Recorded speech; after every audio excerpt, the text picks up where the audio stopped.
Island था जिसका नाम था मैग्नीशिया। यहाँ पे ध्यान दो, ग्रीस में एक आइलैंड था जिसका नाम था मैग्नीशिया। यहाँ पे कुछ शेफर्ड लोग जाते थे। Magnesia, magnetism and metal, chapter number 5 है एनसीईआरटी के हिसाब से। आइलैंड था मैग्नीशिया, वहां पे लोगों को कुछ ऐसे स्टोन मिले जो कि आयरन, कोबाल्ट, निकल ऐसे मेटल्स को अपनी तरफ अट्रैक्ट कर लेते थे। ऐसे कुछ स्टोन्स मिले, उन्होंने स्टोन को नाम दिया क्या सबसे पहले मैग्नेट, क्योंकि मैग्नीशिया में मिले थे तो वो मैग्नेट उनको नाम दे दिया। आगे चल के उनको एक और चीज पता चली कि अगर उस पत्थर को, वो जो पत्थर था, अगर वो उसको किसी स्ट्रिंग से लटका दे तो वो हमेशा एक ही डायरेक्शन शो करते हैं। उन्होंने लटकाया, थोड़ा सा घुमा दिया, लेकिन वो हमेशा एक डायरेक्शन शो करते थे। और उनका एक हिस्सा जो होता था वो हमेशा नॉर्थ और दूसरा हिस्सा हमेशा साउथ डायरेक्शन को शो करता था। तो आगे चल के इसको कुछ लोगों ने, जो कि नाव में यात्रा करते थे, शिप में थे, उन्होंने इसको नाम दे दिया था क्या, लीड स्टोन। ये नाम दे दिया था क्योंकि ये उनको लीड करता था, डायरेक्शन बताता था। ये तो बात होगी खत्म। तो ये नेचुरली मिलता था, तो ये इरेगुलर शेप में होता था। लेकिन फिर हमने क्या किया, इसका फायदा उठाने के लिए आर्टिफिशियली भी हम लोगों ने मैग्नेट बनाना शुरू कर दिया। और हम लोग जो आर्टिफिशियल मैग्नेट बनाते हैं, वो लोग, आप लोग ने देखा होगा अपनी लैब में, एक इस टाइप का मैग्नेट होता है, आपने देखा होगा। हाँ, इसको क्या कहते हैं, बार मैग्नेट कहते हैं। जैसे पर चॉकलेट आती थी ना एक, हाँ मंच, तो बिल्कुल उसी शेप का ये रहता है। इसका एक पोल हो जाएगा नॉर्थ और दूसरा पोल हो जाएगा साउथ। उसके बाद हमने दूसरे टाइप के और बनाए, कुछ इस टाइप के शेप के भी बनाए, इसको हॉर्स शू कहते हैं। ये नॉर्थ पोल हो गया, ये साउथ पोल हो गया। एमसीजी में, मूवी कॉल गैलरी में हमने इसको देखा भी था। उसके बाद हमने कुछ और शेप के भी बनाए, कुछ ऐसे शेप के। इसको क्या शेप नाम दिया गया, नीडल। कंपास आपने देखा होगा, फिजिक्स लैब में देखा, उसमें एक छोटी सी नीडल यूज कर देते हैं, तो नीडल की शेप का भी बना दिया ताकि हम लोग इससे कंपास बना सकें। तो एन एस, इसमें भी नॉर्थ पोल साउथ पोल, हाँ सर्कुलर शेप का भी रहता है। 50 तरीके के इसके शेप आपको देखने के लिए मिलेंगे, अपने अपने यूज के हिसाब से हम लोग बनाते चले गए। लेकिन हमको यहाँ पे अभी किसके बारे में देखना है, हमको ना बार मैग्नेट के बारे में डिटेल में स्टडी करना है। जैसे हम लोगों ने देखा था, याद करो पहला चैप्टर इलेक्ट्रोस्टैटिक्स, उसमें एक नेगेटिव चार्ज हुआ करता था और एक पॉजिटिव चार्ज हुआ करता था, मिलके ये आपस में क्या बनाते थे, डाइपोल। इसमें इलेक्ट्रिक चार्ज है तो हम इसे क्या कहेंगे, इलेक्ट्रिक डाइपोल। यहाँ पे देखो आपको दिख रहे होंगे दो पोल्स, एक है साउथ पोल, एक है नॉर्थ पोल। तो ये भी मिलके एक डाइपोल बना रहे हैं, लेकिन इसमें क्या नाम देखिए, मैग्नेटिक डाइपोल। तो इलेक्ट्रिक डाइपोल, ये मैग्नेटिक डाइपोल। सबसे पहले शुरुआत की थी किसने, न्यूटन ने फिजिक्स में। उसकी सेम कॉपी कर लिया था किसने, कूलम्ब ने।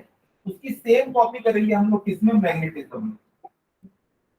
याद है ना, इसमें न्यूटन ने हमको लॉ बताया था, gravitational law, F is equals to G m1 m2 upon r square. तो यहाँ पे हमने इलेक्ट्रिक फोर्स बता दिया था क्या, K Q1 Q2 अपॉन में r स्क्वायर।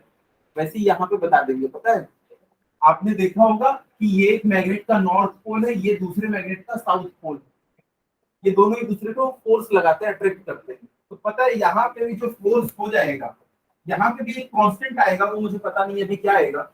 लेकिन यहाँ पे देखो, यहाँ पे दोनों चार्ज का ये मतलब क्वांटिटी थी, यहाँ पे दोनों मास की क्वांटिटी थी। यहाँ पे मैग्नेटिज्म में भी एक क्वांटिटी होती है, जिसे आगे चल के हम लोग देखेंगे, मैग्नेटिक स्ट्रेंथ नाम देंगे। इसकी मैग्नेटिक स्ट्रेंथ मान लो m1 और इसकी मैग्नेटिक स्ट्रेंथ है m2। आपने देखा होगा कि एक मैग्नेट आपने रखा, वो एक पिन को इतनी दूर से अट्रैक्ट कर लेता है, लेकिन एक तो इतनी दूर से भी अट्रैक्ट नहीं कर पाता, यानी कि इस वाले में ज्यादा स्ट्रेंथ नहीं है। तो स्ट्रेंथ को हम लोग क्या बोल रहे हैं, m1 और m2। तो पता है इन दोनों के बीच कितना फोर्स आएगा, k, गैस करो, r स्क्वायर, जहां पे r क्या होगी, इन दोनों के बीच की डिस्टेंस। तो फॉर्मूले पूरे हमें कॉपी पेस्ट करने हैं। आपने देखा होगा कि जब हम लोग इलेक्ट्रिक डाइपोल पढ़ा था, तब यहाँ पे हमने ये पढ़ा था, इलेक्ट्रिक डाइपोल मोमेंट। ये क्या किसके इक्वल था, इसका फॉर्मूला 2a इंटू क्यू, जहां पे 2a क्या थी, इनके बीच की डिस्टेंस थी। यहाँ पे भी हम लोग क्या करेंगे, एक मैग्नेटिक पोल लेंगे, डाइपोल लेंगे। यहाँ पे देखो ये एक पोल है, ये एक पोल है, इन दोनों के बीच की डिस्टेंस को हम लोग क्या ले लेंगे, 2l। यहाँ पे 12 ले लेंगे, वहां पे देखो हमने क्या किया था, 2a इंटू चार्ज से मल्टीप्लाई किया। यहाँ पे हम लोग क्या करेंगे, 2L इंटू एम से मल्टीप्लाई करेंगे। यहाँ पे ये मैग्नेटिक स्ट्रेंथ, वहां पे चार्ज से मल्टीप्लाई करते थे, यहाँ मतलब फॉर्मूले ना पूरे एज इट इज आने वाले हैं। हम लोग को कोई नए फॉर्मूले याद नहीं करना है। जैसे वहां पे आप लोगों ने देखा था torque is equals to T E sine theta, यहाँ पे क्या है, यहाँ पे टॉर्क इज इक्वल्स टू आ जाएगा इलेक्ट्रिक फील्ड की जगह तो मैग्नेटिक फील्ड आएगी, साइन थीटा की जगह साइन थीटा आएगा, और यहाँ पे एक नई चीज आ जाएगी, ये है मैग्नेटिक मोमेंट। याद है M is equals to I N, अभी थोड़ी देर पहले हम लोगों ने पढ़ा था, तो वही मैग्नेटिक मोमेंट है। तो magnetic moment multiplied by B into sine theta. तो ये सारे फॉर्मूले हमको सेम मिलने वाले हैं, तो नए फॉर्मूले इस बार नहीं मिलना है आपको, वही फॉर्मूले दोबारा अपना शक्ल चेंज करके आने वाले हैं। तो चलिए शुरू करते हैं हम लोग बार मैग्नेट से। कि बार मैग्नेट होता क्या है, जब इसके बारे में हमें पढ़ना है तो देख लेते हैं कि बार मैग्नेट होता क्या है। लिखिएगा बार मैग्नेट, हेडिंग है, तो वहाँ पे टॉर्क भी यही फॉर्मूला। हाँ वही वाला पढ़े थे हम लोग। लिखिएगा bar magnet, it is the most commonly used form of, it is the most commonly used form of an artificial magnet which have north pole and south pole, which have north pole and south pole of same strength at some distance.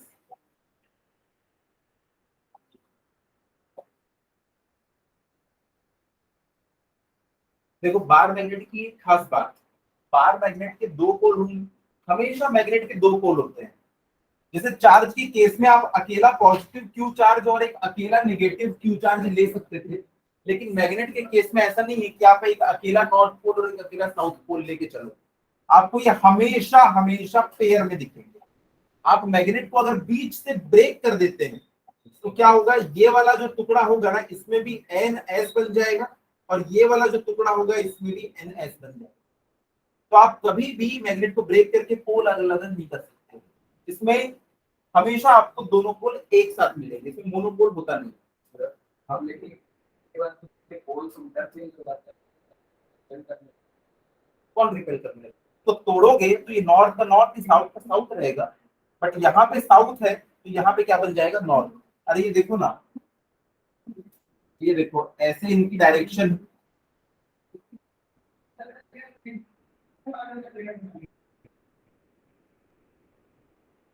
ये हो जाएगा मान लो north pole के south pole. अगर आपने इसको बीच में से ब्रेक कर दिया तो देखो ये तो इनका पीछे वाला हिस्सा है तो साउथ ही है, अब यहाँ से ब्रेक हो गया तो ये एरो का हेड आ गया, और एरो का हेड क्या होता है हमेशा नॉर्थ होता है। तो ये वाला हिस्सा जो टूटेगा उसके राइट हैंड साइड में देखो एरो की टेल है मतलब साउथ, और ये वाले हिस्से में एरो का हेड आ गया है तो वो क्या बन जाएगा नॉर्थ। वही तो यहाँ पे मैंने बताया, यहाँ पे उल्टा लेके रखा है, अगर यहाँ पे नॉर्थ है वहां पे साउथ, नॉर्थ तो यहाँ पे साउथ आएगा, यहाँ साउथ तो यहाँ पे नॉर्थ आएगा।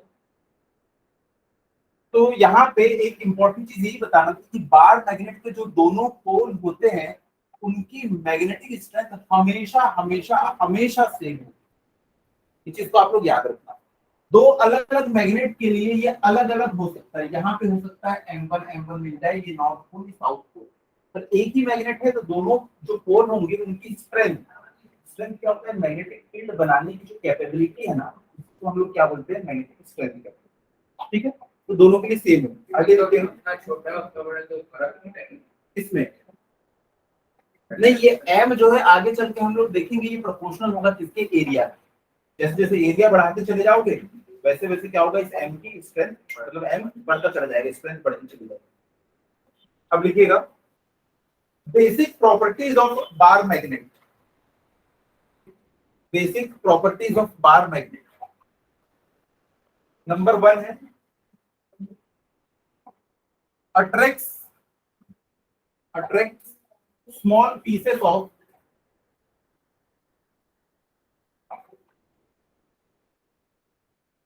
ये स्मॉल पीसेस को अट्रैक्ट कर लेगा।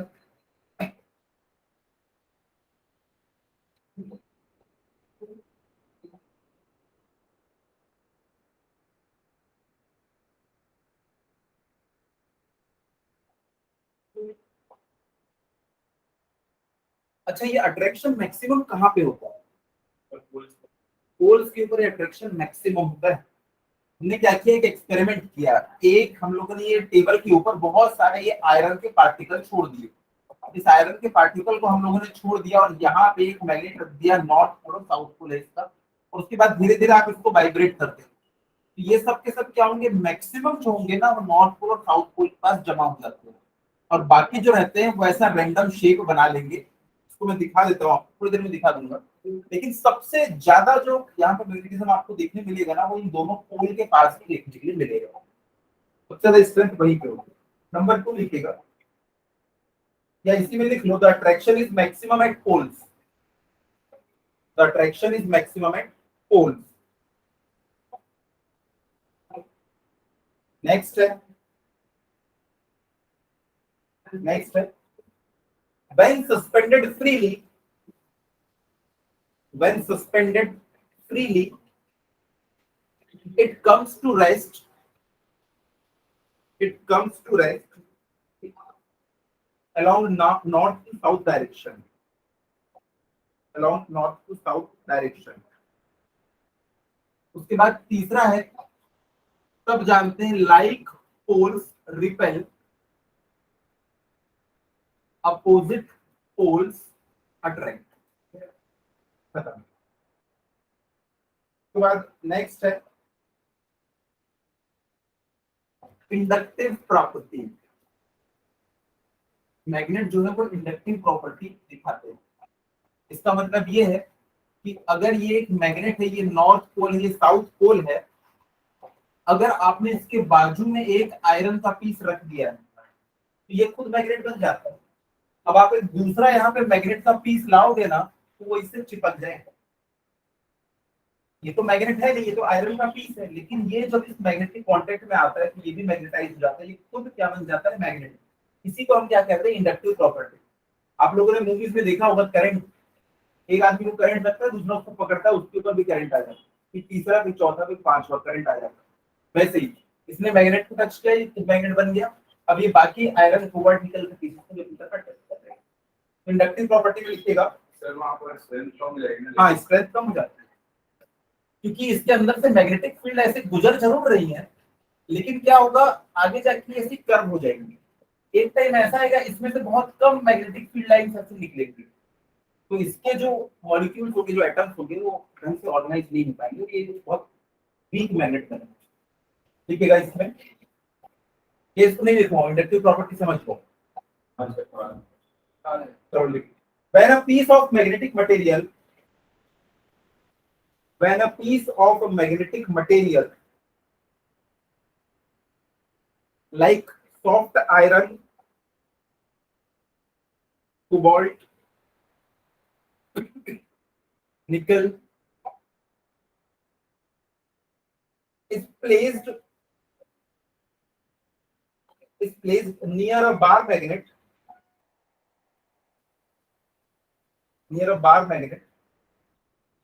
it acquires magnetism. It acquires magnetism.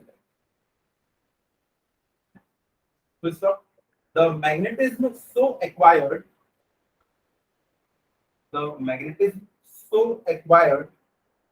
is called induced magnetism.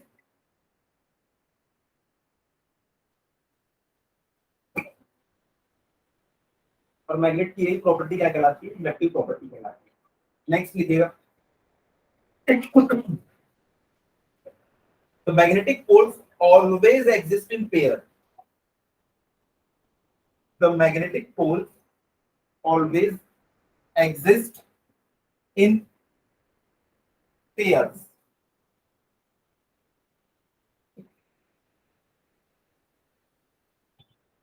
ठीक है, अब हमारा नेक्स्ट टॉपिक है मैग्नेटिक फील्ड। अब मैग्नेटिक फील्ड क्या होती है, आप लोगों ने देखा होगा जब हम लोगों ने इलेक्ट्रोस्टैटिक्स पढ़ा था, पॉजिटिव चार्ज से इलेक्ट्रिक फील्ड निकलती है और नेगेटिव चार्ज पे जाके वो टर्मिनेट हो जाती है। लेकिन निकलती वो कैसे, हमेशा सरफेस के परपेंडिकुलर। यहाँ से परपेंडिकुलर निकलेगी, इसमें भी परपेंडिकुलर जाएगी, परपेंडिकुलर निकलेगी और आगे जाके इसमें भी परपेंडिकुलर जाएगी। अब मैग्नेटिक फील्ड भी ना ऐसे ही बनती है। अच्छा, इस मैग्नेटिक फील्ड का मैं मतलब क्या समझूं? देखो, ये मैग्नेटिक फील्ड अगर आपको बनाना है तो आप कैसे बना सकते हो? आप क्या करोगे, ये दो बड़े बड़े चार्ज रखे हुए हैं आपके। अब आप क्या करोगे, एक छोटू सा चार्ज लेके आओ, छोटू सा पॉजिटिव चार्ज, और उस छोटे से पॉजिटिव चार्ज को यहाँ पे रखने की कोशिश करो। बताओ, क्या वो इसके ऊपर लाई कर सकता है? नहीं। वो क्या करेगा पता है? भागेगा यहाँ से और नेगेटिव की तरफ। तो उसका आपने रास्ता ऑब्जर्व कर कि वो किस पाथ से गया है। पता है, वो जिस पाथ से गया है वही क्या होती है? Electric field line. अगर आपके पास नेगेटिव चार्ज है तो घबराइए नहीं, आप क्या कर सकते हैं? इसकी तरफ जा सकते हैं। नेगेटिव चार्ज पे जो होता है वो पॉजिटिव चार्ज, सॉरी, अगर नेगेटिव चार्ज इसके पास आप रखोगे तो क्या करेगा? जस्ट इसी डायरेक्शन में इस तरफ आने की कोशिश करेगा, सेम पाथ को फॉलो करेगा। तो देखो, यहाँ पे जो मैग्नेटिक फील्ड लाइन है उनकी डायरेक्शन हमेशा ऐसी परपेंडिकुलर होती है। तो इसी चीज का फायदा उठाते हुए फैराडे करके एक साइंटिस्ट थे, मैथमेटिशियन भी थे, उन्होंने क्या किया, हाँ फैराडे, उन्होंने क्या किया, यहाँ पे एक मैग्नेट का, एक बड़ा मैग्नेट बना लेते हैं। उन्होंने क्या किया, एक बड़ा सा बार मैग्नेट लिया, यहाँ पे नॉर्थ पोल लिया, यहाँ पे साउथ पोल लिया। उसके बाद उन्होंने एक कंपास लिया। कंपास में आप जानते हैं क्या होता है? एक नॉर्थ पोल और एक साउथ पोल दिखाती हुई नीडल होती है। अब देखो, जैसे यहाँ पे पॉजिटिव चार्ज का आपने पूरा पाथ देखा था, वैसे यहाँ पे क्या करो, कंपास को इधर रखो, कंपास ये डायरेक्शन दिखा रहा है। कंपास को थोड़ा इधर रखो, पता है कंपास की डायरेक्शन चेंज हो जाएगी, वो इधर दिखाने लगेगा। कंपास को जैसे यहाँ लाओगे ना, नीडल ऐसी हो जाएगी अपने आप।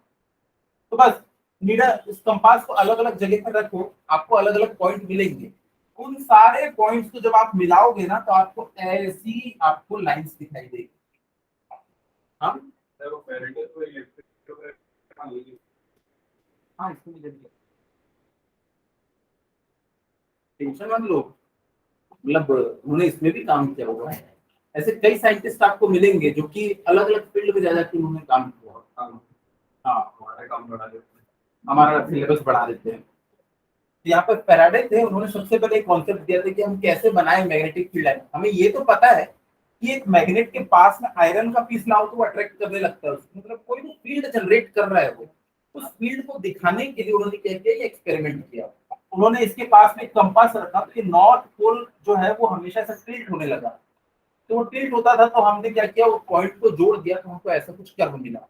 उन्होंने ये एक्सपेरिमेंट बार बार किया तो उनको उन्होंने देखा हमेशा ही नॉर्थ पोल से साउथ पोल की तरफ उनको इस तरीके से ऊपर भी और नीचे भी क्या मिली, ये मैग्नेटिक फील्ड लाइन मिलती है। ये मैग्नेटिक फील्ड लाइन जो होती है इनकी डायरेक्शन कहाँ से कहाँ होती है? हाँ, ये पूछना है कि कहाँ पे, अंदर में या बाहर में? अगर बाहर में तो नॉर्थ से साउथ। ये हमेशा एक क्लोज लूप बनाती है, अंदर में साउथ से नॉर्थ। ये कैसे पता चला?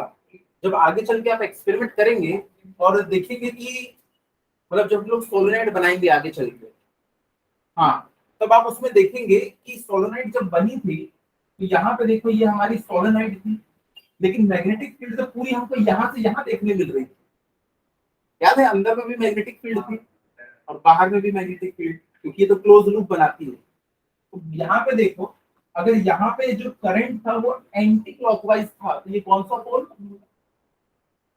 North pole. याद रखना, एंटी क्लॉकवाइज, एन आ गया ना शुरू में, तो एन पोल। मैंने क्या किया, स्प्रिंग को अपने सामने रखा। स्प्रिंग आप कॉइल समझ लो, अगर उसमें करंट ऐसा एंटी क्लॉकवाइज दिख रहा है तो उसका ये वाला साइड क्या होगा? North pole. अगर आप उस तरफ से जाके देखोगे ना तो आपको अपने आप क्लॉकवाइज दिखेगा। क्लॉकवाइज मतलब साउथ पोल। तो यहाँ पे देखो हमें इससे पता चला, क्योंकि अंदर में भी मैग्नेटिक फील्ड है, बाहर में, मतलब नॉर्थ से साउथ जाती है बाहर और अंदर साउथ से नॉर्थ। ठीक है, तो यहाँ पे ये मैग्नेटिक फील्ड जो रहती है वैसा क्लोज लूप बनाती है। लिखिएगा इसके बारे में, मैग्नेटिक फील्ड प्रॉपर्टी क्या? नहीं नहीं, ये अगली हेडिंग है। मैग्नेटिक फील्ड अगली हेडिंग है ये। It is the space around a magnet. अच्छा, सिर्फ इस मैग्नेट के अराउंड ही ऐसा स्पेस बनता है क्या? करंट कैरिंग वायर, तो वो भी लिख लेते हैं हम। It is a space around a magnet और a current carrying conductor. current carrying conductor in which its magnetic effect can be felt.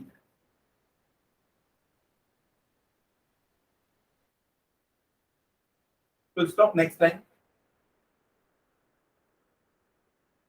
In order to visualize a magnetic field graphically, can be felt. FEL. Full stop. Next time. In order to visualize a magnetic field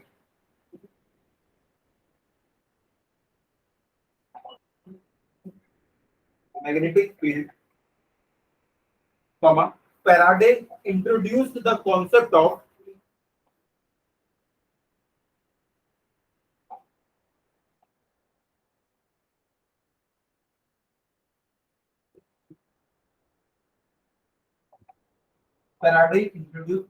of magnetic field lines. Magnetic field बन रही है तो हमको पता था, पर वो बना के कौन दिखाया? फैराडे ने, लाइन के टर्म्स में। तो उसको उसने बोल दिया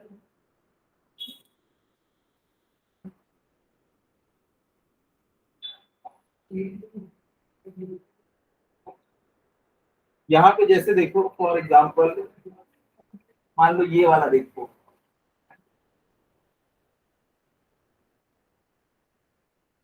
आप लोग इसमें देख सकते हो यहाँ पे मैग्नेट रखा हुआ था, नॉर्थ पोल साउथ पोल, बाद में उसको उठा लिया गया है।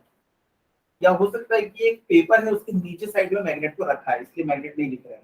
तो आप देखो जो दोनों पोल्स रहते हैं उनके ऊपर सबसे ज्यादा ये आपको आयरन डस्ट आके दिखाई देगी। उसके बाद बाकी जगह पे भी है, पर यहाँ पे जो सबसे ज्यादा है, यानी कि यहाँ पे अट्रैक्शन की जो पावर होती है पोल्स की सबसे ज्यादा होती है, इधर और इधर नहीं होती। देखो यहाँ तो आपको दिख ही नहीं रहा है, ठीक है।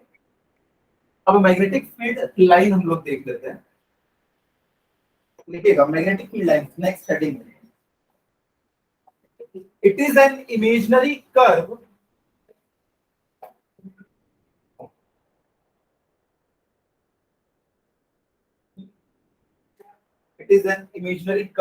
comma, the tangent to which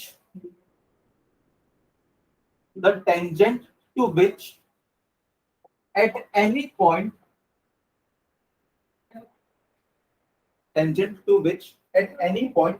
gives the direction of magnetic field,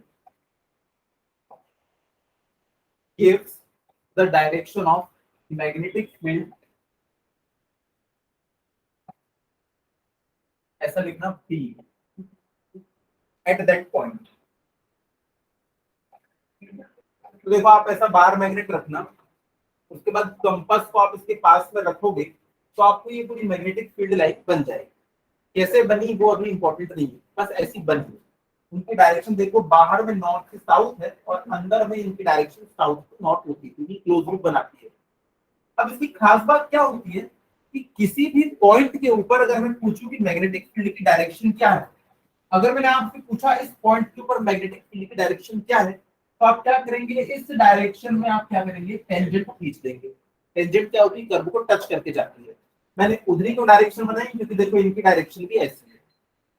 अगर इनकी डायरेक्शन ऐसी होती तो मैं डायरेक्शन इधर बनाता। तो इस पॉइंट के ऊपर देखो ये है मैग्नेटिक फील्ड की डायरेक्शन। इसीलिए हम लोग कभी भी ऐसा बनाते थे कि मान लो ये कोई एक वायर गुजर रहा है जिसमें से करंट जा रहा है ऐसे, तो यहाँ पे देखो मैग्नेटिक फील्ड जो रहेगी वो ऐसी बनेगी। तो इस पॉइंट पे हम लोग कैसे निकालते थे? हमेशा ऐसा निकालते थे, टेंजेंशियली।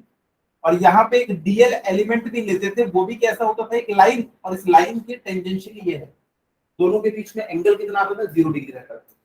याद आ रहा है ना? नहीं आ रहा है तो अभी बस इतना याद रख लो कि इस कर्व के किसी भी पॉइंट पे अगर आपको मैग्नेटिक फील्ड की डायरेक्शन पूछे तो आप क्या करेंगे? उस पर टेंजेंट खींच देंगे तो बता देंगे ये होगी डायरेक्शन। तो चाहो तो इस डायग्राम को बना लो, या इसको नहीं बनाना है तो ऐसा करके कोई एक पॉइंट पे ऐसा करते हैं, ये आपको पता चल जाएगा मैग्नेटिक फील्ड की डायरेक्शन। डायग्राम मत बनाओ, इतना बस बना लो कि मैग्नेटिक फील्ड लाइन ये कर्व, उसके किसी भी पॉइंट पे टेंजेंट खींचोगे तो आपको मैग्नेटिक फील्ड की डायरेक्शन पता चल जाएगा।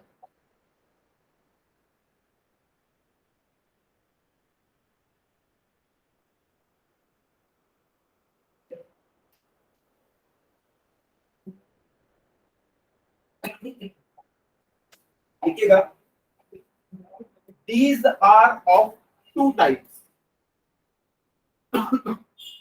ये दो टाइप की होती है। पहला होती है यूनिफॉर्म, जिसको हम ऐसे रिप्रेजेंट करेंगे। अगर मैंने ऐसा बना दिया, लिख दिया कि ये बी है, तो आप देखो इनके बीच की स्पेसिंग बिल्कुल सेम है। अगर इनके बीच की स्पेसिंग सेम है इसका मतलब ये यूनिफॉर्म मैग्नेटिक फील्ड है। बात करो सेम है नहीं, बता रहा हूं मैं। इसको हम लोग ऐसे भी रिप्रेजेंट कर सकते हैं, मान लो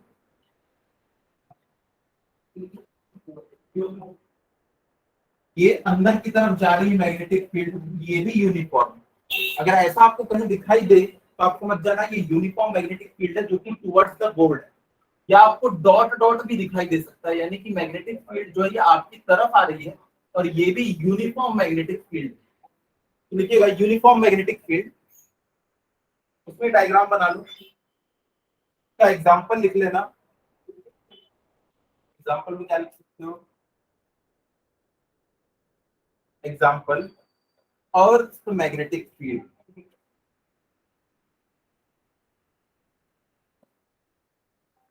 अर्थ इतना बड़ा मैग्नेट है ना कि उसकी मैग्नेटिक फील्ड लाइन जो रहती है वो ऑलमोस्ट पैरेलल होती है छोटे से रीजन में। और क्या लिख सकते हो? दूसरा example magnetic field inside a solenoid. Solenoid के अंदर याद होगा आप लोगों को, हमने स्ट्रेट लाइंस बनाई थी।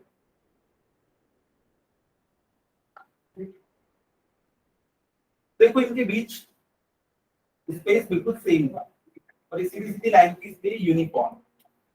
लेकिन अब देखो दूसरा है नॉन यूनिफॉर्म।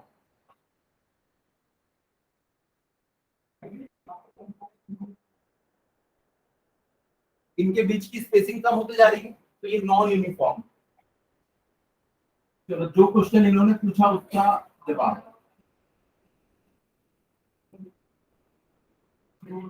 ये यूनिफॉर्म है कि नॉन यूनिफॉर्म? नॉन यूनिफॉर्म, क्योंकि इनकी डायरेक्शन चेंज हो रही है। हर पॉइंट पे आप देखो, इस पॉइंट पे इसकी क्या है, इधर है। अगर आप यहाँ पे कोई एक हाथ रख लो, इस पे जो मैग्नेटिक फील्ड आपको फील होगी, यहाँ पे रखने पे क्या सेम मैग्नेटिक फील्ड रहेगी? कोई भी पार्टिकल अगर यहाँ से यहाँ तक की मूव किया तो क्या उसको सेम मैग्नेटिक फील्ड फील हो रही है? देखो मैं एक पार्टिकल का मैं मोशन बना रहा हूँ, यहाँ से लेके वो यहाँ तक गया। जब वो इस पॉइंट पे था तो उस पे मैग्नेटिक फील्ड इधर लग रही थी, और जब वो यहाँ पे पहुंचा तो मैग्नेटिक फील्ड की डायरेक्शन ये हो गई। समझ रहे हो?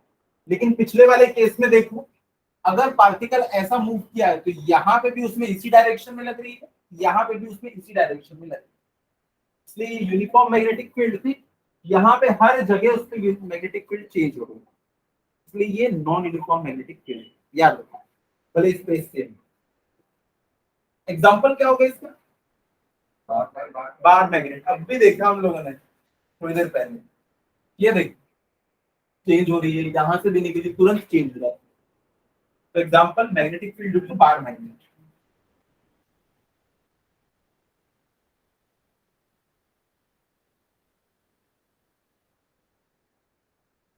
तो हमने मैग्नेटिक फील्ड लाइन के बारे में कुछ देखा, अब इनकी प्रॉपर्टीज देख लेते हैं। Properties of magnetic field line. Properties of magnetic field lines.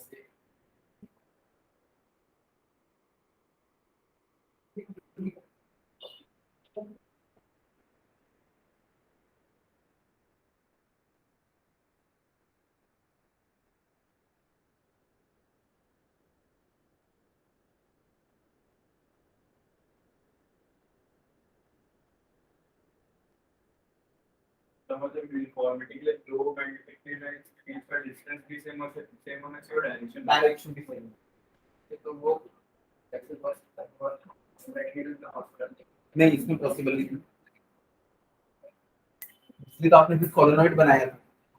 उसके बाद आपने हेल्महोल्ट्ज कॉइल बनाई थी, याद है? आपको यूनिफॉर्म मैग्नेटिक फील्ड चाहिए थी, यूएमएफ, इसलिए हेल्महोल्ट्ज कॉइल बनाते हैं हम लोग।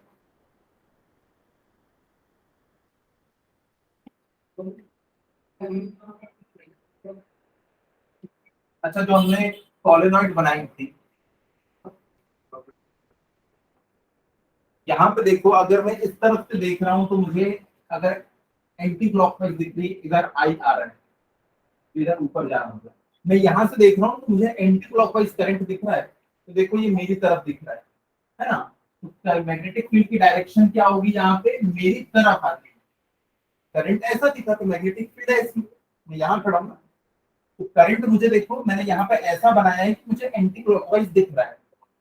अगर आप लोगों को नहीं दिख रहा है तो इमेजिन कर लो कि ऐसा कॉइल है, आपको करंट उसमें ऐसा घूमता हुआ अगर दिख रहा है तो मैग्नेटिक फील्ड आपकी तरफ आ रही है, या आपकी तरफ आ रही है तो ये घूम के कहाँ जाएगी, दूसरे वाले उस पे जाएगी। क्योंकि ये मैग्नेटिक फील्ड है तो ये हमेशा क्या बनाएगी, क्लोज लूप। और मैग्नेटिक फील्ड निकलती किससे, हमेशा नॉर्थ पोल से, और अंदर किसमें जाती है, साउथ पोल में। तो ये नॉर्थ पोल, ये साउथ पोल, ठीक है। तो इसको बना लो, ये सोलेनॉइड है और वो एक सिंपल बार मैग्नेट बना ले, क्या दिक्कत है। प्रॉपर्टी हाँ ये प्रॉपर्टीज नहीं, तो नंबर 1 प्रॉपर्टी है इसकी, फॉर्म क्लोज लूप। लंबा चौड़ा नहीं लिखा था, the magnetic field line are always form close loop, ऐसा नहीं लिखा हूं, फॉर्म क्लोज लूप।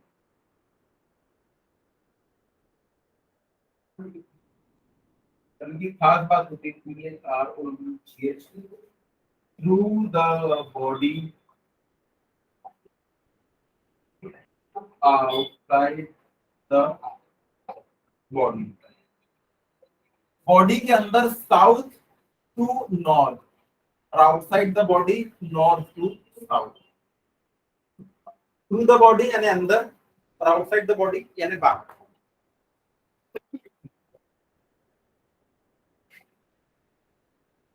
हो गया।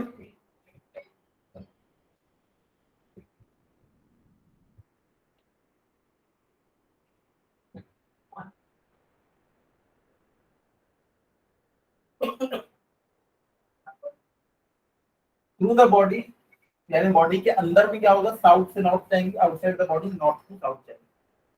क्योंकि हमने लिख दिया है कि हमेशा क्लोज लूप फॉर्म करेंगे। सेकेंड लिखिएगा,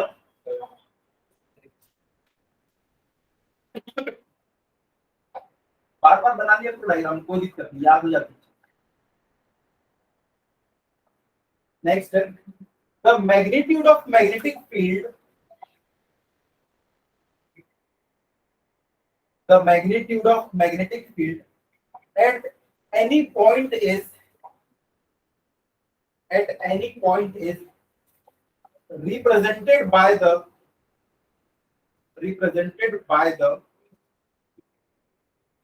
number of magnetic field lines,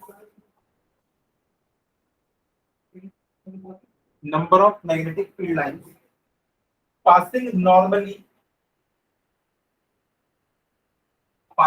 normally through unit area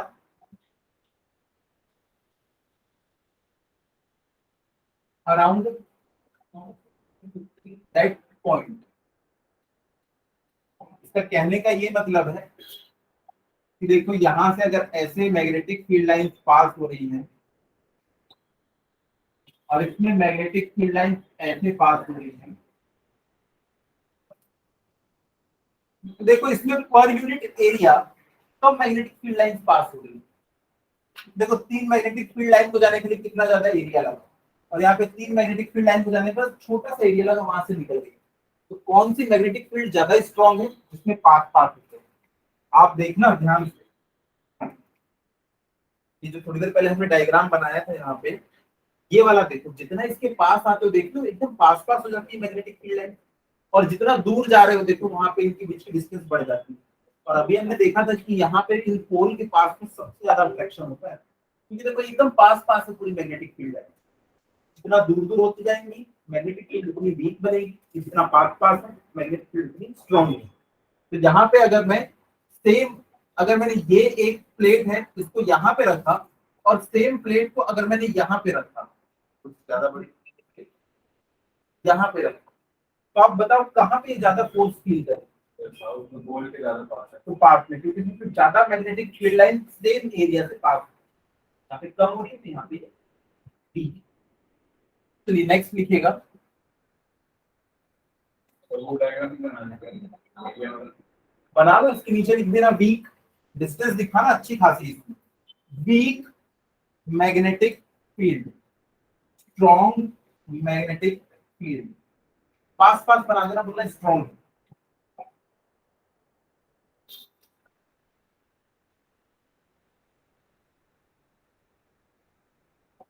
हो गया। नेक्स्ट देखिएगा, टू मैग्नेटिक फील्ड लाइन,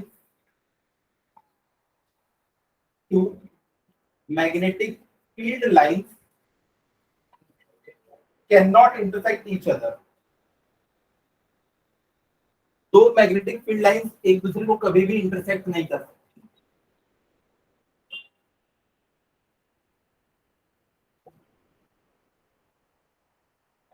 मान लो मैंने ऐसे बना दिया कि दो मैग्नेटिक फील्ड लाइन एक दूसरे को इंटरसेक्ट कर रही है, तो यहाँ प्रॉब्लम क्या हो जाएगी, देखो इनका जो कॉमन इंटरसेक्शन पॉइंट है ये वाला, इनका जो इंटरसेक्शन पॉइंट है उस पर अगर मैं मैग्नेटिक फील्ड की डायरेक्शन पूछूंगा तो एक बच्चा क्या करेगा, इस कर्व पे टेंजेंट ड्रॉ करेगा, बोलेगा यहाँ पे मैग्नेटिक फील्ड की डायरेक्शन ये है। कोई बच्चा क्या करेगा, इस कर्व के ऊपर टेंजेंट खींचेगा और बोलेगा मैग्नेटिक फील्ड की डायरेक्शन ये है। एक ही पॉइंट पे दो अलग अलग डायरेक्शन पॉसिबल नहीं है, इसलिए यहाँ पे ये दोनों एक दूसरे को इंटरसेक्ट नहीं करते। ठीक है, दो मैग्नेट अलग अलग है, क्यों क्रॉस होगी? हम लोगों ने इलेक्ट्रोस्टैटिक्स में ऐसा कोई इनफिनिटी टाइप का लूप बना लेगा। हाँ, और एक दूसरे को बैंड कर देती है लेकिन कभी क्रॉस नहीं करती। तब बैंड होने से स्ट्रेंथ पे कुछ पड़ता है। हाँ, स्ट्रेंथ में फर्क पड़ेगा क्योंकि उनके बीच की डिस्टेंस चेंज हो जाएगी, तो वीक पे स्ट्रांग हो जाएगा। हाँ, तो आप चाहो तो उससे वीक को भी स्ट्रॉन्ग बना सकते हो। अगर आपने उनको ऐसा पास पास इतना लिया है कि मैग्नेटिक फील्ड लाइंस भी पास पास हो, तो उससे क्या होगा, वहां पे स्ट्रॉन्ग रीजन मिल जाएगा, स्ट्रॉन्ग। सर तो अगर दो बार मैग्नेट को पास लेंगे तो इनका जो बीच वाला सेक्शन रहता है वहां पर भी स्ट्रांग हो जाएगा। हाँ, वहां पे भी, क्योंकि वो एक दूसरे के पास ला देंगे। आप देखना, जो हम लोग मूविंग कॉइल गैल्वेनोमीटर पढ़ते हैं उसमें जो एक्चुअल डायग्राम बनता है मैग्नेटिक फील्ड लाइंस का, मैंने बताया था अंदर में एक सॉफ्ट आयरन का हम लोगों ने पीस रखा है। मैं आगे चल के डायग्राम दिखाऊंगा कि वो कैसे वहां पे मैग्नेटिक फील्ड लाइंस को क्या कर रहा है, डिस्टॉर्ट कर देगा।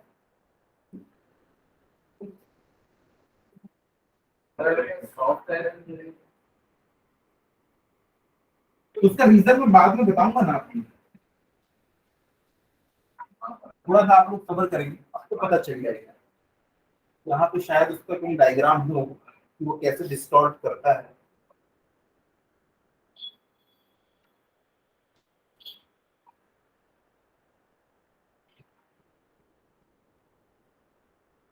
अनफॉर्चुनेटली यहाँ पे डायग्राम नहीं है। तो मैग्नेटिक फील्ड लाइन सर्च करेंगे।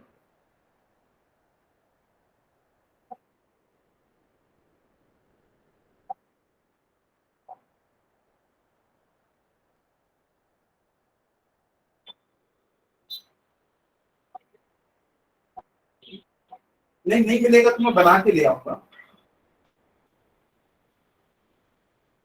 तो डायग्राम पेन से ही बना के ले आऊंगा, आप लोगों को दिखा दूंगा कि वहां पे कैसे डिस्टॉर्ट होती है मैग्नेटिक फील्ड लाइन। हाँ, यहाँ पे नहीं दिख रहा डायग्राम मुझे, मैं उसको बना के ले आऊंगा। चलिए नेक्स्ट लिखे जब तक। Magnetic field lines exist, magnetic field lines exist inside every magnetized material, every magnetized material।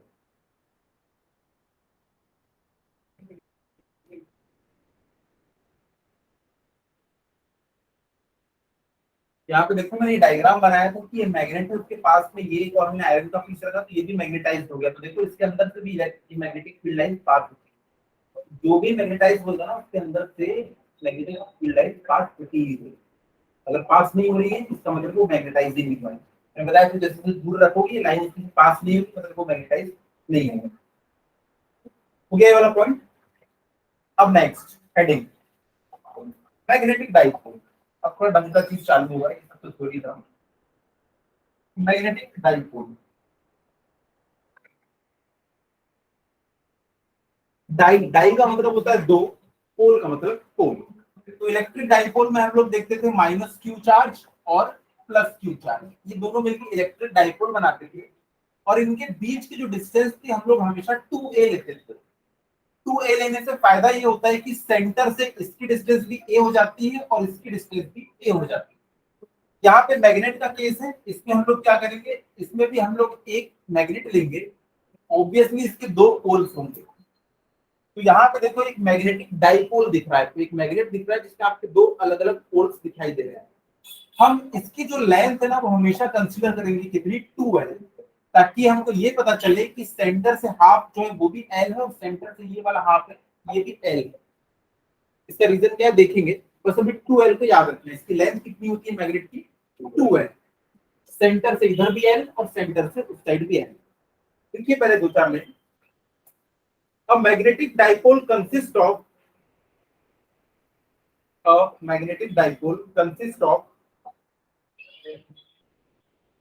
two unlike poles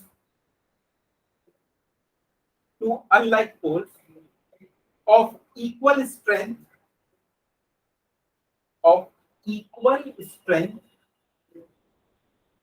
and separated by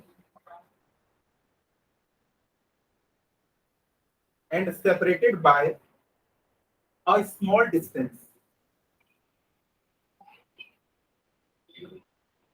example में लिख लेना, bar magnet,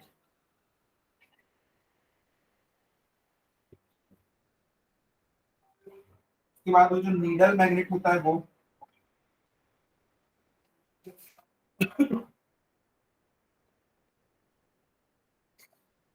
next line, the distance between two poles of a magnetic dipole, the distance between the two poles of a magnetic dipole is called magnetic length. तो आपको question में दिया रहेगा magnetic length is 10 centimetre. इसका मतलब L is equal to 5 centimetre. आपको दिया रहेगा मैग्नेटिक लेंथ जो है वो 10 सेंटीमीटर है, तो L कितना हो जाएगा, 5 सेंटीमीटर, क्योंकि मैग्नेटिक लेंथ मतलब 2L दिया है, 12 5 सेंटीमीटर लिखिएगा। It is a vector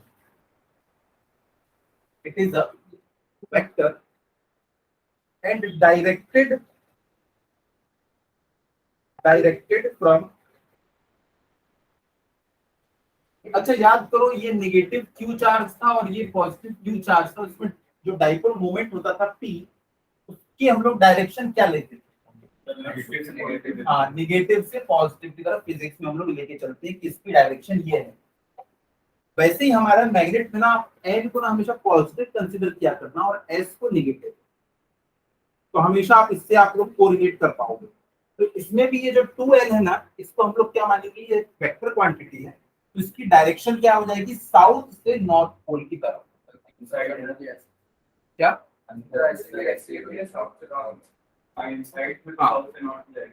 आप साउथ से नॉर्थ हम याद रख लेते हैं, बस इतना याद रख लो कि साउथ से नॉर्थ की तरफ इसकी डायरेक्शन होती है। अंदर में मैग्नेटिक फील्ड उसी डायरेक्शन में होती है हमें पता है, पर इसकी डायरेक्शन क्या है, साउथ से नॉर्थ की तरफ, ये याद, ठीक है। is a vector directed from south pole to north pole. It is represented by a 2L vector. और डायग्राम बना लेने ये वाला,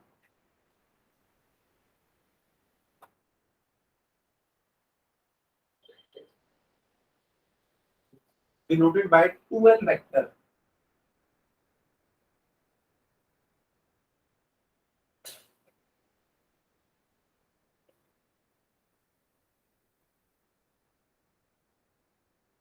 तो भैया मैग्नेटिक डाइपोल तो बन गए।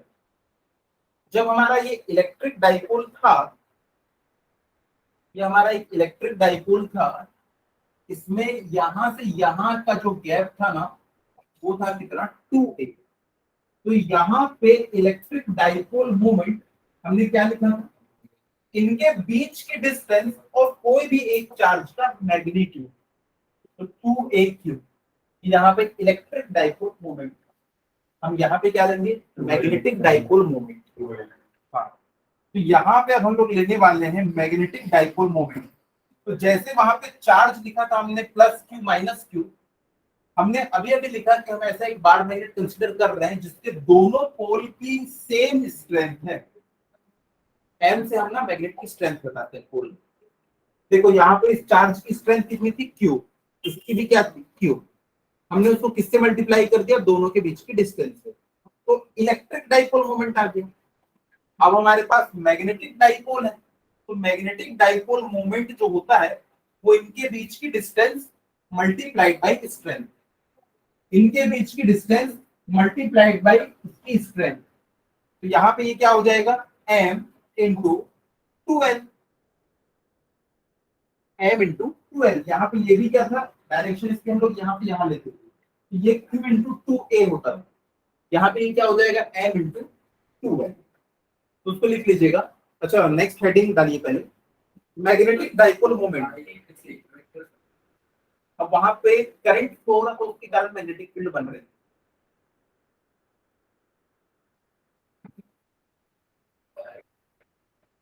हेडिंग डालिएगा मैग्नेटिक डाइपोल मोमेंट। नहीं मैंने बोला था सेम स्ट्रेंथ कितनी, आप मैग्नेट के इस तरफ आयरन की तरफ उठाए, इस तरफ रखो, एक उसको रिपेल करता है क्या। अच्छा एक बात बताओ, ये एक मैग्नेटिक पीस है और ये एक मैग्नेटिक पीस है, मतलब ये तो कंफर्म मैग्नेट है, ये तो मुझे पता है। ये मैग्नेट है या नहीं, ये कैसे पता चलेगा, किस प्रॉपर्टी के कारण। हाँ, आपको ये बात पता होनी चाहिए कि अट्रैक्शन के कारण, क्या हम बता सकते हैं ये मैग्नेट है, अट्रैक्शन के कारण हम कंफर्म कभी नहीं बता सकते ये मैग्नेट है। क्योंकि अगर ये आयरन का पीस होगा ना, तो इसके नॉर्थ पोल पे लाओ तो भी उसको चिपका लेगा, इसके साउथ पोल पे लाओ तो भी उसको चिपका लेगा। लेकिन अगर यहाँ पे रिपल्शन देखने के लिए मिल रहा है, अगर इसने इस वाले एंड पे चिपक गया और उस वाले एंड पे उसने रिपेल कर दिया, ऐसा काम कौन करता है, मैग्नेट। अगर ये आयरन का पीस होगा ना, तो ये तो इधर ले जाओगे तो भी चिपक जाएगा, उधर ले जाओगे तो भी चिपक जाएगा। लेकिन अगर ये मैग्नेट, तो रिपल्शन जो है ना, वही एक प्रॉपर्टी है जिससे हमें पता चलता है कि कोई चीज मैग्नेट है या नहीं। ठीक है, ये मैं बता क्यों रहा हूँ। हाँ, प्लस एम माइनस एम नहीं, एम। और मान लो होता भी यहाँ पे प्लस माइनस का, तुमने क्या लिया, मैग्नीट्यूड लेना है, यहाँ पे हमें स्ट्रेंथ बताना है। ठीक है, तो हेडिंग डालिएगा मैग्नेटिक डाइपोल मोमेंट, और ब्रैकेट में लिख लेना कैपिटल एम, उसके ऊपर में वेक्टर साइन, ये बोर्ड पे लिखा होगा।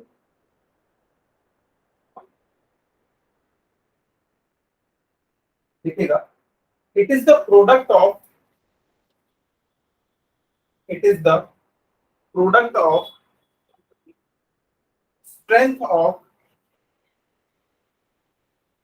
स्ट्रेंथ ऑफ आइदर पोल, यानी कोई भी एक पोल, आइदर पोल, ब्रैकेट में लिख लेना स्मॉल एम, ब्रैकेट बंद, एंड मैग्नेटिक लेंथ, और ब्रैकेट में लिख लेना 2l vector, magnetic length, bracket में 2l वेक्टर, ब्रैकेट बंद, ऑफ द मैग्नेट।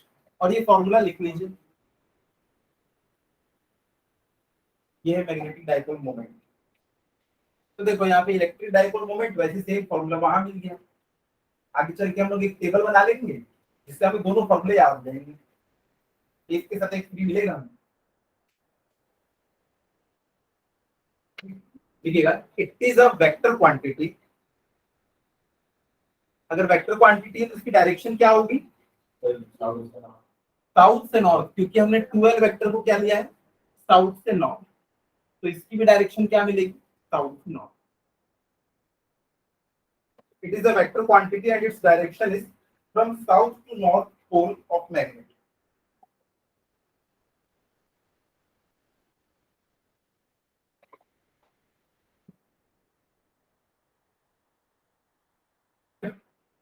अच्छा, इसकी ऐसा यूनिट लिख लेना, इसकी ऐसा यूनिट होती है जूल पर टेस्ला, वहां पे भी हम लोगों ने निकाला था, न्यूमेरिकल में भी दिया था मैं, जूल पर टेस्ला।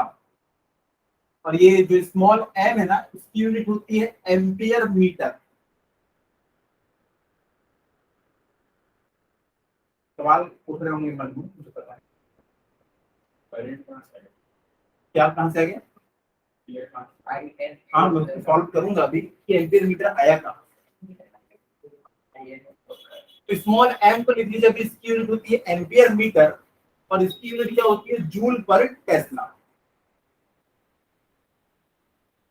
लिखिएगा आगे।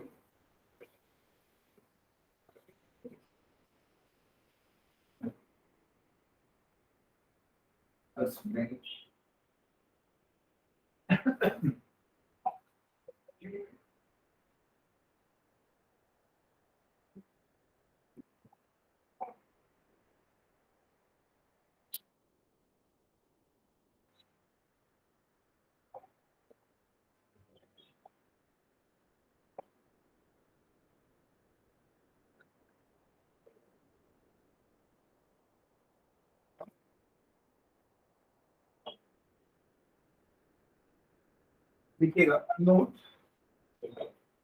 Note magnetic pole strength, magnetic pole strength depends upon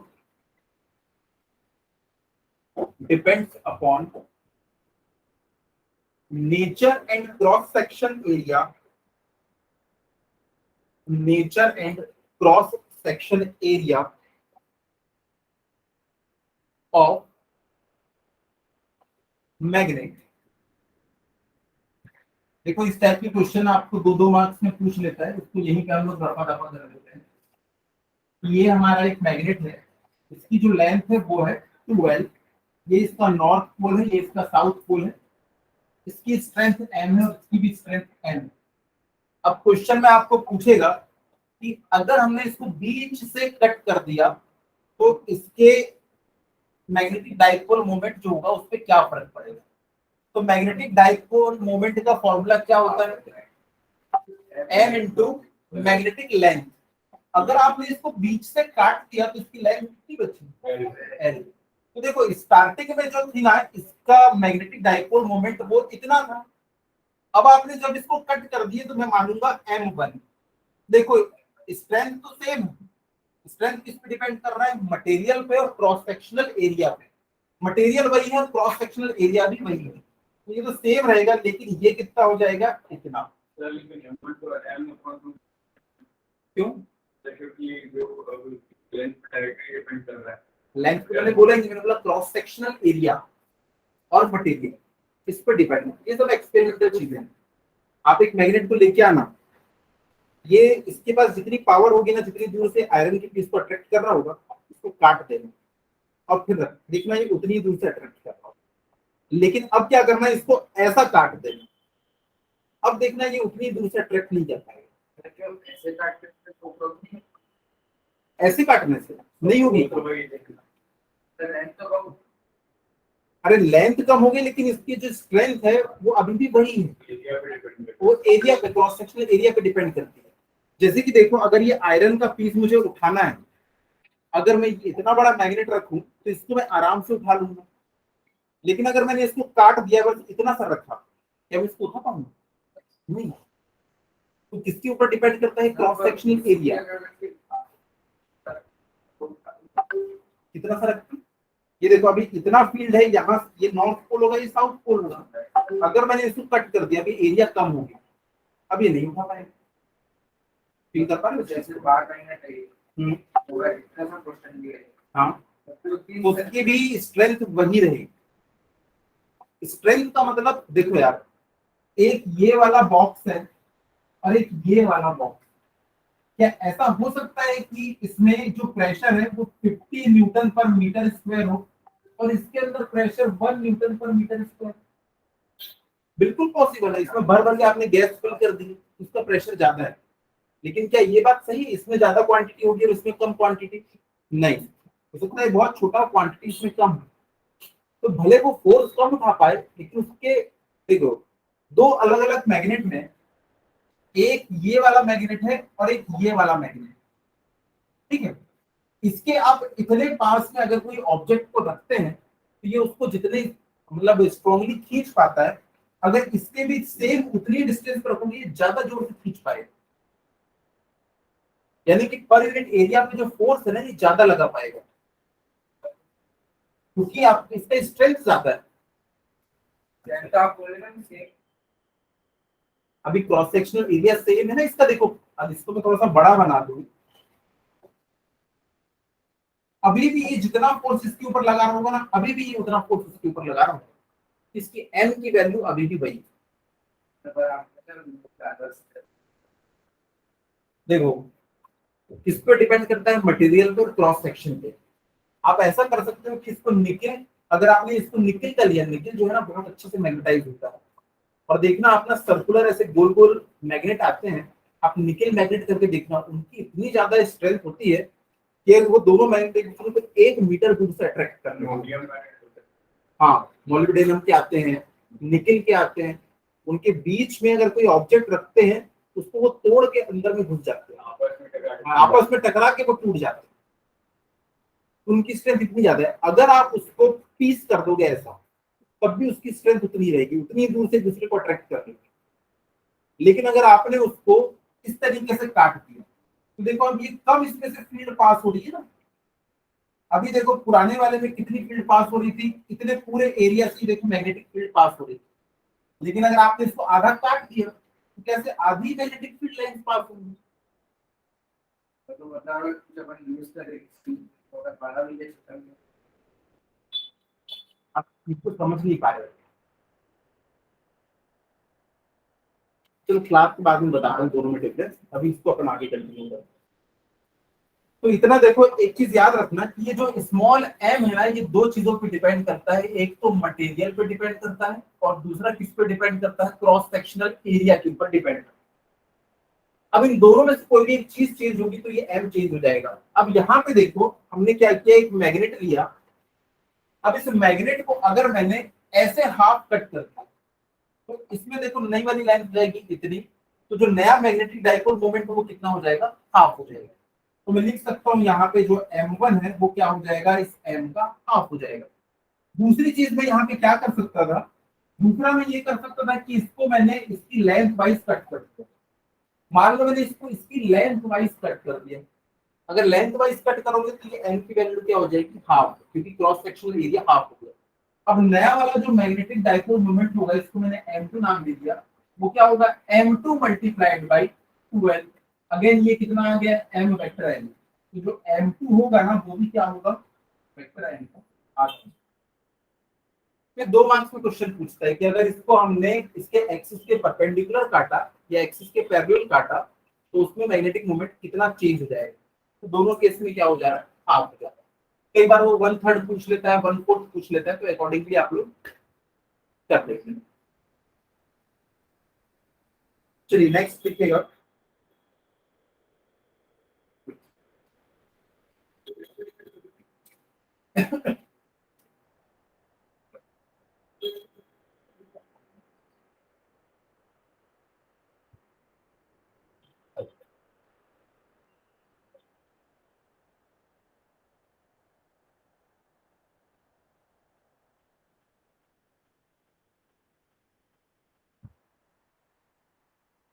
यहाँ पे इलेक्ट्रोस्टैटिक्स में याद करो, आपको एक कांस्टेंट मिलता था k इज इक्वल्स टू 1/4πε0। हाँ, यहाँ पे k इज इक्वल्स टू आपको क्या मिलता था, μ0/4π। तो देखो 1/4π तो वैसे ही है, यानी कि यहाँ पे हीरो कौन है हमारा, 1/ε0, और यहाँ पे हमारा हीरो कौन है, म्यू। ठीक है, इसको हम लोग क्या कहते हैं, परमिटिविटी, और वो क्या है, परमिएबिलिटी। यहाँ पे ये नॉट सिंबल हमको ये बता रहा है कि एयर या वैक्यूम में, एयर या वैक्यूम में इलेक्ट्रिक और मैग्नेटिक फील्ड लाइन दोनों हो सकती है। अगर यहाँ पे कोई मटेरियल आ जाएगा तो आप लोग क्या रखोगे, एप्सिलॉन बस रखोगे।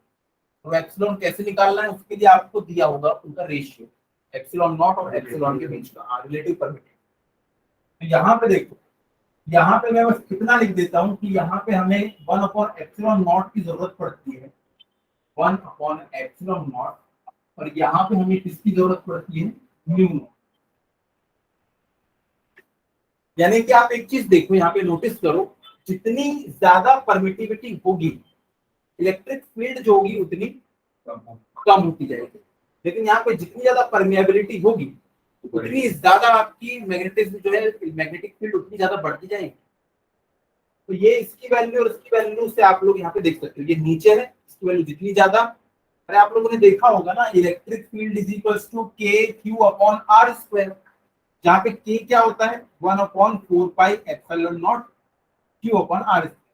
इसकी वैल्यू जितनी ज्यादा इलेक्ट्रिक फील्ड उतनी कम, लेकिन वहां पे उल्टा है, यहाँ पे फिक्स हो गई इसमें 1/4 by epsilon naught constant। हाँ एप्सिलॉन नॉट, अगर इस जगह पे एप्सिलॉन रखूं मैं, ये मतलब मैं ये बोल रहा हूँ कि ये परमिटिविटी जो होती है नीचे आती है। अगर आपने ऐसा मटेरियल रख लिया जिसमें इसकी वैल्यू जो है ज्यादा है, तो उसके कारण क्या होगा, इलेक्ट्रिक फील्ड की वैल्यू कम हो जाएगी। लेकिन यहाँ पे उल्टा है, यहाँ पे जो कांस्टेंट होता है उसमें म्यू नॉट ऊपर आता है, म्यू नॉट अपॉन 4 पाई। आप लोगों ने देखा होगा B is equals to mu naught upon 4 pi I upon, हम लोगों ने बहुत सारे फॉर्मूले डिराइव किए अलग अलग चीजों के लिए, इसमें लिख नहीं रहा, पर आपने म्यू नॉट अपॉन 4 पाई देखा होगा। तो इसमें 4 पाई के साथ नीचे में उसमें 4 पाई के ऊपर है, तो इसकी वैल्यू जितनी ज्यादा नेगेटिव फील्ड इंटेंसिटी उतनी ज्यादा होती है। ये आपको 1 मार्क या 2 मार्क में पूछ लिया कि परमिटिविटी और परमेबिलिटी किस तरीके से रोल प्ले करती है इलेक्ट्रिक फील्ड और मैग्नेटिक फील्ड के लिए। तो आप वहां पे स्टेटमेंट लिखेंगे कि जितनी ज्यादा परमिटिविटी होती है इलेक्ट्रिक फील्ड उतनी कम होती है, क्योंकि electric field is inversely proportional to epsilon लिख लेना, और यहाँ पे ये जो है it is directly proportional to mu. तो ये स्टेटमेंट आप लोग अपने हिसाब से लिख सकते हैं कि डायरेक्टली प्रोपोर्शनल है, ये इनवर्सली प्रोपोर्शनल। ठीक है, तो इलेक्ट्रोस्टैटिक्स और मैग्नेटिज्म की शुरुआत में हम लोग ने देख लिया ये। अब नेक्स्ट चीज, वैसे तो कोई मोनोपोल होता है, ये इलेक्ट्रोस्टैटिक्स की बात चल रही है और ये मैग्नेटिज्म। आप लोग भी ऊपर लिख लो इलेक्ट्रोस्टैटिक्स और मैग्नेटिज्म, 2 कॉलम बना के हम लोग पूरे फॉर्मूले यहीं पे भी खत्म कर देंगे। क्या तुम तक सब नहीं आते?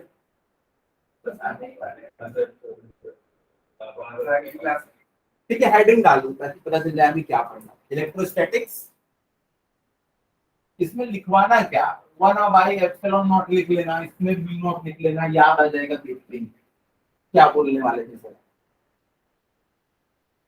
जिसको याद नहीं रहता वो लिख लेना ऐसा, यहाँ पे लिख लेना ऐसा। ठीक है, चलो नेक्स्ट क्लास, चलो तब तक के क्वेश्चन कर लेते हैं। क्या क्वेश्चन भेजे थे? कल एक्स्ट्रा क्लास रहेगी। हाँ रहेगी ना।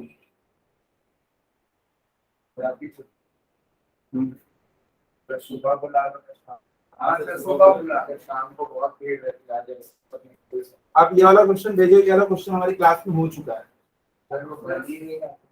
इन्होंने क्वेश्चन भेजा है जिसमें ये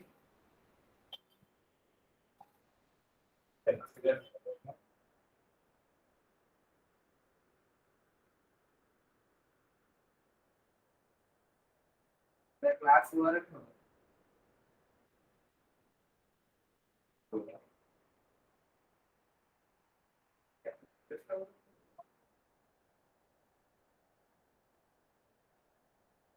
ऐसे ही पूरा यहाँ पे रिपीटेड है। मैं एक को खत्म कर देता हूँ, बाकी अपने आप हो जाएगा। ये और ये यहाँ पे इनकी वैल्यूज भी दे रखी होगी। हाँ, ये दोनों सीरीज में, यहाँ पे इसकी वैल्यू 18 है, इसकी भी वैल्यू 18 है, और इसकी वैल्यू 12 है। तो देखो ये दोनों सीरीज में है, तो इनका सी इक्विवेलेंट क्या हो जाएगा, 18 इंटू 18 अपॉन 18 प्लस 18। जब सेम रहते हैं तो कितना हो जाता है, हाफ हो जाता है। तो ये दोनों की जगह पे मैं एक लिख सकता हूँ क्या, 9। अब ये और ये पैरेलल में आ गए, अगर पैरेलल में आ गए तो हम कैसे करते हैं, डायरेक्ट ऐड कर देते हैं। कैपेसिटर है ना, तो यहाँ पे देखो इसका आ गया 9, अब ये दोनों पैरेलल में आ गए तो 12 प्लस 9 21। अब देखो ये 21 बन गया, अब ये और ये सीरीज में आ गए, सीरीज में आ गए तो 1/this प्लस 1/this, तो यहाँ पे एक ही बच जाएगा जो इसके साथ पैरेलल में होगा। बस अब ये दोनों पैरेलल में तो खत्म कर दो, पैरेलल में अभी एक ही बचेगा, ऐसे आप सीधे चलते जाते हैं। ये क्वेश्चन तो क्लास में हुआ था। उसके बाद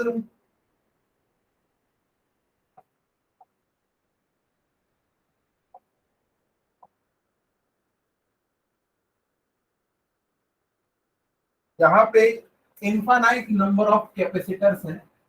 पहली रो में है 1, दूसरी रो में है 2, तीसरी रो में है 3, ऐसे करके इनफाइनाइट यहाँ पे लगी हुई है। ये है टर्मिनल ए और ये है हमारा टर्मिनल बी, तो इसके बीच का इक्विवेलेंट रेजिस्टेंस पूछा है। चलो मैं इसको ना ए नाम दे देता हूँ, इसको बी नाम दे देता हूँ, इसको सी एंड सो ऑन। हाँ यहाँ पे देखो इसका जो रेजिस्टेंस है वो कितना है, और सबका दिया हुआ है 1 माइक्रोफैराड। 1 ये भी 1 सब 1। तो इसका जो इक्विवेलेंट कैपेसिटेंस होगा वो सी होगा, सी इज इक्वल टू 1। अब इसका भी देखो सी है और इसका भी सी है, दोनों ऐसे सीरीज में, तो इनका जो सी इक्विवेलेंट होगा फॉर बी वो हम कैसे निकालेंगे, 1/c equivalent is equals to 1/c plus 1/c। यहां से देखो क्या हो जाएगा, हाँ c equivalent is equals to c/2। वैसे इसके लिए क्या होगा पता है, c/3, क्योंकि देखो मैं एक के लिए निकाल के बता देता हूँ, 1/c equivalent is equals to 1/c plus 1/c plus 1/c, यानी 3/c। कितना, 3/c। इधर उल्टा कर दो, इधर भी उल्टा। तो यहाँ पे मैं सीधा ना कंक्लूजन लिखता हूँ,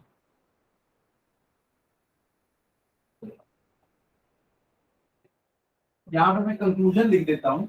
बच्चे एक चीज समझ गए होंगे यहाँ पे कि इसके लिए है कितना c, इसके लिए है c/2, इसके लिए है c/3 एंड सो ऑन।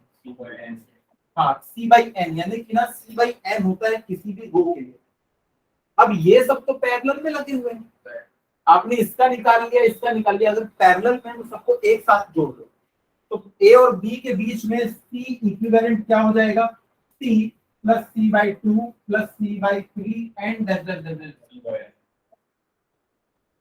तो यहाँ पे 4 दिया हुआ था, 3 नहीं, 4 दिया हुआ था, 1 2 4 8, यहाँ पे 3 नहीं, इसमें 1 होंगे, इसमें 2, इसमें 4, अगली में 8, अगली में 16, उसके बाद 32, इस तरीके से दिया हुआ है।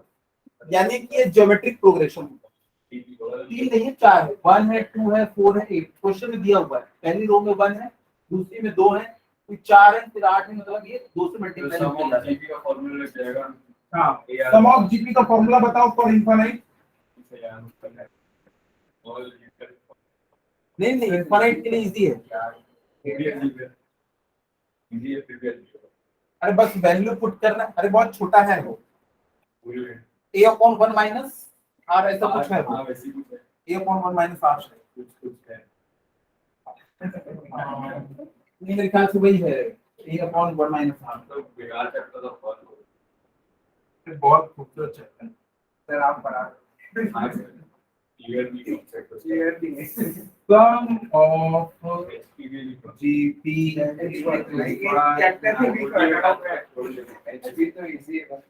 ये देखो s infinity a/1 minus r, a/1 minus r, a क्या रहता है पहला term upon 1 minus r, r यानी कि जिससे मल्टीप्लाई हो रहे हैं, हर बार ये 1/2 से मल्टीप्लाई होते जा रहे हैं। पहला टर्म ये 1/2 से मल्टीप्लाई हुआ, फिर 1/2 से, तो ये आ जाएगा। तो नीचे c/1/2, इसका आंसर 2c होना चाहिए, और c दिया हुआ था 1, यानी कि 2 फैरेड। आंसर क्या है, 2 माइक्रो। हाँ, ये 1 फैरेड नहीं, 1 माइक्रो फैरेड, तो आंसर 2 माइक्रो फैरेड। समझ में तो आ गया। ये वाला क्वेश्चन भी आप 2 बार बना सकते हैं।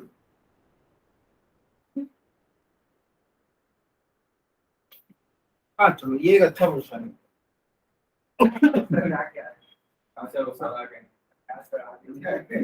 यहाँ पे एक वायर ऐसा है और एक वायर ऐसा है, इसमें जा रहा है करंट क्या I2 और इसमें जा रहा है I1, और पूछ रहा है find the locus of the point eight which net magnetic field is 0।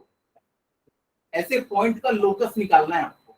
अब यहाँ पे देखो, अगर कोई पॉइंट यहाँ पे है हरिता, अगर इस डायरेक्शन में मैग्नेटिक फील्ड है तो इसमें क्या होगा, आउटवर्ड, यानी कि सॉरी डॉट, इस पे बनेगा डॉट, और इसके कारण देखो ये ऐसा जा रहा है, ये ऐसा, यहाँ पे बनेगा क्रॉस, यानी कि यहाँ पे पॉसिबिलिटी है, एक ऐसे जा रहा है, एक ऐसे, मतलब 0 होने की पॉसिबिलिटी है। क्योंकि एक ऐसे और एक ऐसे, कहीं तो जीरो होगा। नहीं, I1 और I2 अलग अलग है। तो पूछ रहा है ऐसा कोई पॉइंट बताओ जहां पे जीरो हो। यहाँ पे अगर कोई पॉइंट होगा, देखो इसके कारण ऐसा है डॉट, और इसके कारण ऐसा डॉट, मतलब यहाँ पे तो जीरो हो ही नहीं सकता, दोनों एक ही डायरेक्शन में। तो I1 और I2 इक्वल नहीं होगा, मैं बता रहा हूँ। उसके बाद यहाँ पे कोई पॉइंट है, देखो अंदर की तरफ जा रहा है, यानी क्रॉस, ये ऐसा इधर आ रहा है और यहाँ पे पॉइंट मिल सकता है, यहाँ पे अंदर जा रहा है क्रॉस, ये ऐसा जा रहा है क्रॉस, दोनों एक ही साइड है तो कभी जीरो नहीं होगा, अपोजिट होगा तभी जीरो हो सकता है। तो या तो यहाँ मिलेगा या यहाँ पे मिलेगा, है ना। तो चलो इस डिस्टेंस को आप ले लो y और इस डिस्टेंस को ले लो x। अब यहाँ पे एक वायर है, उसके कारण यहाँ पे मैग्नेटिक फील्ड कितनी बनेगी, ये I2 के कारण कितनी बनेगी magnetic field, mu naught I2 upon 2 पाई, कितनी दूरी पे है y, इसको मैंने B2 बोल दिया, V1 mu naught I1 upon 2 पाई x, क्योंकि देखो x डिस्टेंस पे, अगर ये दोनों की वैल्यू सेम हो गई तो देखो डायरेक्शन अपोजिट है, दोनों एक दूसरे को कैंसिल कर देंगे, तो बस इन दोनों को इक्वेट कर देना। जैसे इन दोनों को इक्वेट करोगे तो म्यू नॉट 2 पाई कट जाएगा, और क्या बचेगा, I2 by y is equals to I1 by x। यहां से आप लोग निकाल सकते हो y by x is equals to I2 by I1, या y is equals to I2 upon I1 into x। एक लाइन की इक्वेशन मिल गई sir, y equal to constant multi, ये तो कांस्टेंट है ना, y is equal to mx, एक स्ट्रेट लाइन की इक्वेशन, हां स्लोप है। आप I2 और I1 की वैल्यू रख दो, आपको ये मिल जाएगा उस लाइन पे। मान लो I2 की वैल्यू है 4 और इसकी वैल्यू है 2, तो ये हमको कितना मिल जाएगा 2, तो y is equal to 2x। एक लाइन ड्रॉ कर लो, बोल देना इस लाइन पे कहीं पे भी मैग्नेटिक फील्ड जीरो होने वाली है। बात पता है सर, आई आगे चलेगा क्लास में डिस्कस कर रहे हैं क्या चीज, क्लास सुबह ही पूरा ठीक है मैं सर से बात करता हूँ। चलो सानिया आप लीव कर सकते हो। Okay Yes, sir. ओके।